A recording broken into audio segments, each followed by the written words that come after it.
Hey guys, Steph Sanity. I want to say thank you for joining me for this month's Plan With Me video. I'll be doing my bullet journal setup for October, and I encourage all of you to take some inspiration from my spreads today.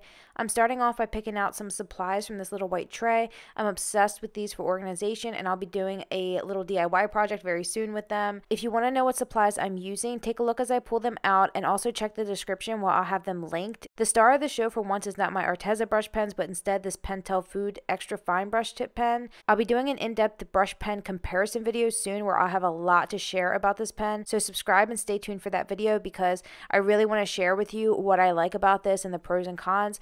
But for this video, I'm going to make it mostly just about the spreads and hopefully help you out for when you set up your own bullet journals for the month.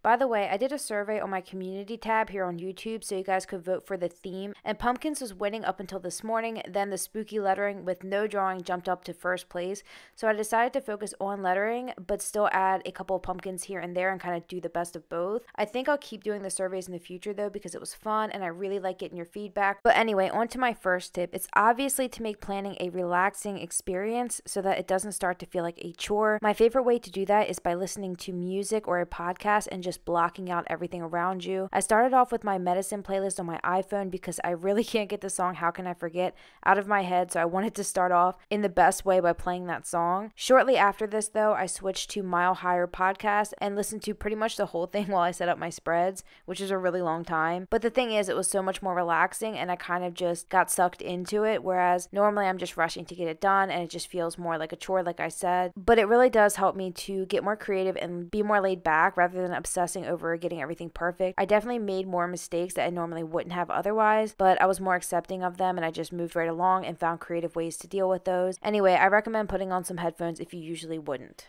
So I discovered that I really like to do a super large title page, mostly just writing out the month, really large across the 2 pages. And I like to really play around with the lettering, and I did more of a gothic style for this. Not completely, I still made it kind of my own handwriting, but I wanted to make that O really stand out and a little bit of a gothic feel to it. So I like the title page to be simple, and also when you're flipping through the book, I like them to really jump out at you. So I went with the colors black and orange. I'm using that Pentel Food brush pen. I don't know if I'm saying that right. Correct me if I'm wrong before I do my brush pen video, please, so I know how to say it for that. But I really like this pen. It's so inky and it doesn't bleed through the pages. Really like it, and it really went with the whole vibe. I think the lettering ended up looking really cool. And like I said, that is the overall theme like you guys voted for on the survey on YouTube. So thank you all who participated in that. It means a lot to me to have your feedback.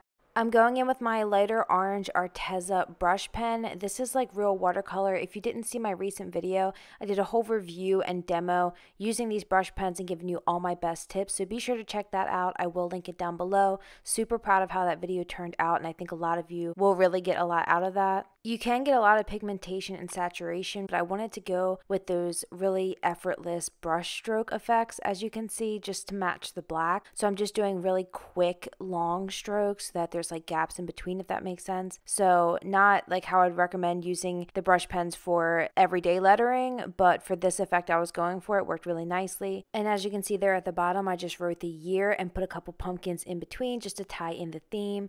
And then moving on to the first actual spread. This is going to be my weekly spread. Last month I decided to, instead of doing a monthly overview or a daily log right in the front, I decided to start off with my weekly spreads and just lay them all out so I could have all my other spreads that are more fun and creative all grouped together there at the end, because it's just a more organized way to set it up in my opinion, and it's a lot more efficient. So I decided to carry that on over to this month, and I'm going to show you the first 2 spreads, and I'm going to kind of speed through the other weeks just because I think it will get redundant otherwise. And I'm keeping the same look anyway. All the lettering is going to be very similar, and the overall layout is going to be extremely minimal, with making the writing throughout the week the highlight of these pages, because I am more of a writing focused person versus a planning focused person. So if I leave more room for writing and make that the focal point, then I'm more likely to use this journal. As for you guys, I highly encourage you to find which way works best for you. You don't have to do a lot of drawings in your journals. You don't have to make it very neat and organized. organized. Find the style that you most feel confident executing, and then you can go from there. You can branch out a little bit outside of your comfort zone, and then if you feel uncomfortable, if it's not working, then revert back to what makes you feel confident, so that you'll be excited about using your journal. It won't be a chore, and you'll feel proud when you flip through previous months, because that's one of my favorite things to do, is to reflect and go back on previous months. Sorry for all the positivity ranting. I just really want to encourage you guys and for you guys to feel good about your creative abilities, even if you feel like they're lacking a little bit or if you don't feel confident. Just want everyone to be happy and have a good experience with their journals. But back to what I'm doing, I'm just drawing a few pumpkins there in the corner of this page because there wasn't a Sunday to put in the corner, so I felt like there was like an awkward gap up there, and I'm probably not going to write a whole lot on Monday with it being the beginning of the week, so I wanted to do a little bit of something there to tie in the theme. And I wanted these pumpkins to be a little bit sketchy. I wanted them to be a little bit loose, because I feel like when I try really hard to make everything too exact, I don't like the way that it turns out, at least not in my bullet journal. So I just did some kind of rough sketches of pumpkins there, and I like the way that it turned out. Let me know if you guys like that. I didn't want to overdo it, but I wanted to make these pages a little bit more fun, especially since they're so focused on the lettering. Also, let me know what you guys think of this pen, because I love the way the lettering is turning out. This might be my new favorite tool to write with. I'm going to wrap up this spread, and then I'll tell you more about the layout and what I would recommend for it and why I did it this way.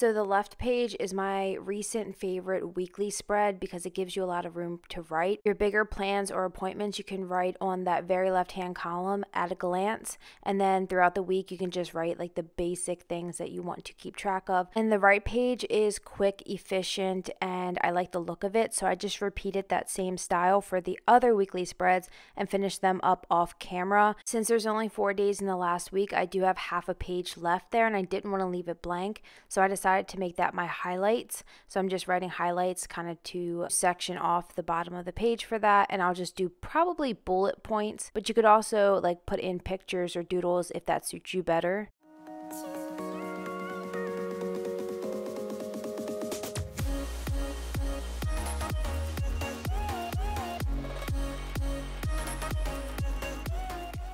So I wanted to have a space to write down some key reminders and ideas that I have. I like having those on one spread, and if you saw my logbook video, then you know that I do have a lot of things that I want to write in those kind of spreads. When I first started bullet journaling, I actually used to mix in my reminders and ideas in with my weekly spreads. That's one of those things you just learn as you do it more, as you go along, you learn what you like, and I do prefer to keep them separate. I like to have my creative pages very separate from my planning pages, and the planning pages I actually don't use as much. That's why I never used a planner in the past. The part about bullet journaling that most appealed to me were these kind of spreads where you're really tracking your thoughts in a creative way, but also in an organized fashion. Some people do a brain dump page, but I like to actually separate my ideas and reminders and highlights, which I wrote down at the bottom, not thinking about the left page already having the highlights on them. This is one of those big mistakes that I mentioned I made because I was just distracted and getting into it. I actually would normally keep the highlights on this page, but since I had that empty space on the left hand side, I thought it was a better place for that. So I'll actually cover up this second highlights section, and you'll see how in a minute. Before I do that, just finishing up the highlights and shadows, which always has a nice effect on your lettering.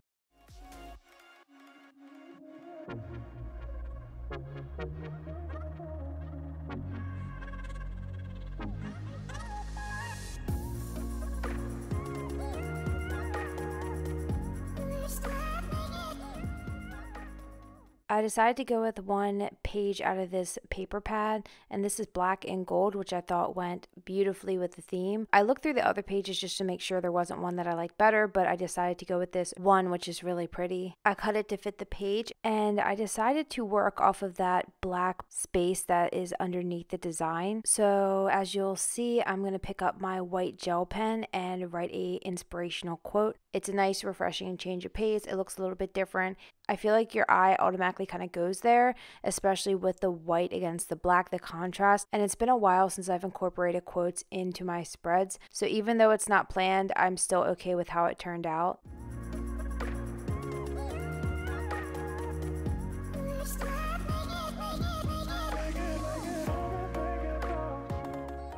So it wasn't hard for me to pick a quote. I have been hearing a lot about anxiety lately from other people, and it's something that I could struggle with if I'm not careful. So I thought this quote would be good for me as well as all of you who are watching, and it's everything that you've ever wanted is on the other side of fear. I'm sure most of you have heard that quote before, but not only is it motivating, and if you really think about it and remind yourself of those words, then they do actually have a lot of meaning. It's not one of those like really cliche kind of quotes. And I feel like it kind of goes with that like October, fall, Halloween kind of spooky vibe. So I like the way it fits in with the whole theme overall. And if that sounds silly to you that it fits in with the theme, then let me just tell you, one of my biggest fears happens to be spiders and wasps. And I've been getting a lot of both of those just around the house, like going to and from work even.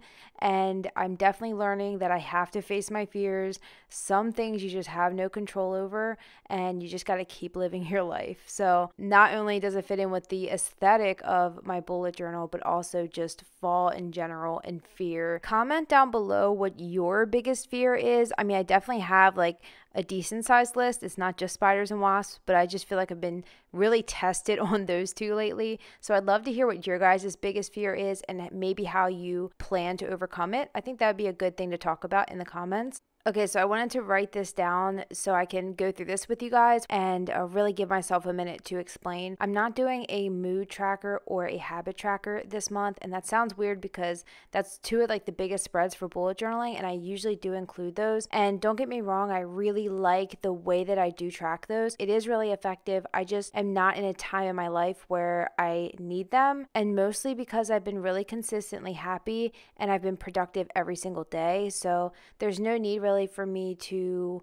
write the same mood every single day with the same reasons. And as far as my habits, I don't really have a list right now of habits that I want to keep each and every day because my accomplishments each day are different, and I go into each day with different ideas in my head of what I want to get done. If you guys are in the same boat and you don't have a need for a habit tracker either, then maybe do a productivity chart and just write the days on the page and then just list off the things that you did for the day. I think that's a little bit more positive rather than holding yourself accountable to something that you don't intend to follow through with. These next two spreads are going to be very simple. I'm pretty much just writing out the title in my usual style of lettering, brush lettering with my Arteza Real Brush pens, and then adding some highlights and shadows. This is the place that I'm going to track everything that inspires me and not just general things. I recommend getting super specific with what inspires you and why. Write that all down, because how many of you have watched a video or read a book that really inspired you and you got like one of those aha moments? Next thing you know, we've lost our spark, we're back in our normal habits, we're going up and down with our moods, and we need some kind of reference sheet so we can remind ourselves of that clarity and positive headspace. During those moments we felt the most inspired. You need to gather all of those specifics just so you can look at it each day and when you need that boost, because most of us do. I mean, life is full of ups and downs, but you have to find some way to get yourself out of those down periods, and to have the things that resonate with you, that inspire you and get you motivated is so important. Honestly, that could be a whole journal within itself, and that's actually a great idea. But to start, just make a spread in your bullet journal and see if you use it. It'll be one of your favorite spreads to look back on, trust me. The other spread, sorry, I got carried away with talking, but that's current obsessions, and that's more of a fun one, but it kind of goes hand in hand with inspiration, because you notice most of us get obsessed with things and then we kind of get over them. So it's kind of cool to see like through the month, like what songs that you beat to death play over and over and over again and then you get tired of, or maybe certain foods or clothing styles, things like that, that you just cannot live without, or at least you think so, and then next thing you know, you're moving on from it. It also encourages me to live for the simpler things and to pay more attention to those.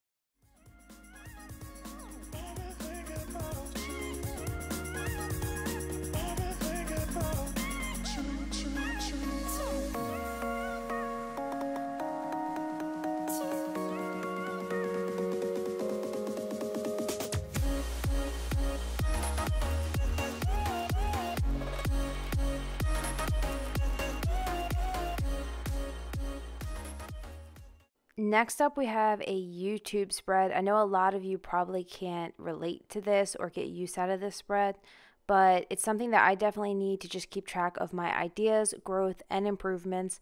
So I'm making 3 sections to track all of those separately. For those of you who don't have a YouTube channel, you can always do your job. You can just put your job title at the top and then keep the same sections underneath.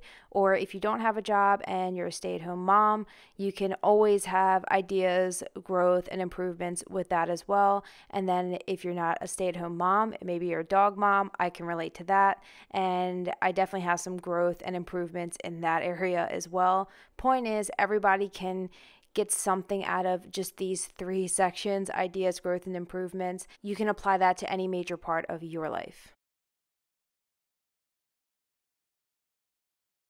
And now we're moving on to our final spread of this video, and that is a buy list. And I've been keeping buy lists all over the place on my phone, on my computer, on notepads, and I'll be really relieved to have them all in one place. So this is going to be wants, needs, and bills. That's the way I'm separating mine. You can also separate yours by stores, maybe Costco, Amazon, Walmart, Ulta, whatever main stores you shop at. You can just write them in different areas of the page and make little lists under that. I think that would be a really cool idea. Another way to do it would be to separate it by payment method: gift cards, savings, bonuses, debit card, certain credit cards. That would work as well. Last idea would be the person that you're buying for, whether it's family members, significant other, dogs, pets. To me, this would keep me more structured than doing an expense tracker. This would help me to prioritize everything better, especially with having those bills at the bottom so I can see them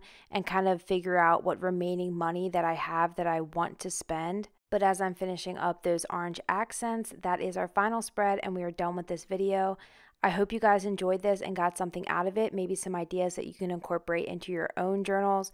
Definitely let me know because I like having your feedback and I like to see if these are actually helpful to you. I know this one was a little bit longer, but I really liked walking you through my thought process and also giving you guys some different ideas and alternatives. Once again, I hope you enjoyed. Please give it a thumbs up and subscribe if you did. Thank you so much for taking the time to watch, and I really hope to see you guys in my next video.